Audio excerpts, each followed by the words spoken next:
social media influencer বুলি নিজকে বহুতে কয় তেওঁলোকে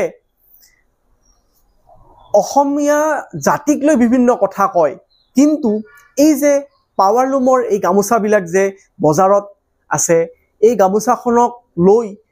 সজাগতামূলক যি অভিযান তেওঁলোকে চলাব লাগিছিল আজিলৈকে কিন্তু তেনেকুৱা ধৰণৰ ষ্টেপ মই দেখিবলৈ পোৱা নাই তেওঁলোকে নিজকে যদি ইনফ্লুয়েন্সাৰ বুলি কয় তেতিয়াহলে তেনেকুৱা ধৰণৰ সজাগতামূলক অনুষ্ঠান পাতক আৰু আমাৰ শিপিনীসকলক উদগনি দিয়ক গামোচা বনোৱাৰ কাৰণে যাতে আমাৰ বজাৰত থকা স্থানীয় ব্যৱসায়ীসকলে স্থানীয় শিল্পীসকলৰ পৰা গামোচা ক্ৰয় কৰি আনি বিক্ৰী কৰিব পাৰে আৰু বহিৰাগত যিখিনি গুজৰাট পশ্চিমবংগৰ পৰা অহা যিখিনি গামোচাৰ বা গামোচা সদৃশ কাপোৰৰ যিখিনি ব্যৱসায় চলি আছে সেই ব্যৱসায়টো অতি সোনকালে বন্ধ হওক আৰু আমিও যাতে সগৌৰৱেৰে গামোচাখন ডিঙিত লৈ বিহুকে আদি কৰি বিভিন্ন অনুষ্ঠানত আমি থিয় দিব পাৰো আৰু গামোচাখনক লৈ আমি সদায় যাতে গৌৰৱ অনুভৱ কৰিব পাৰো তাকে আমি আশা ৰাখি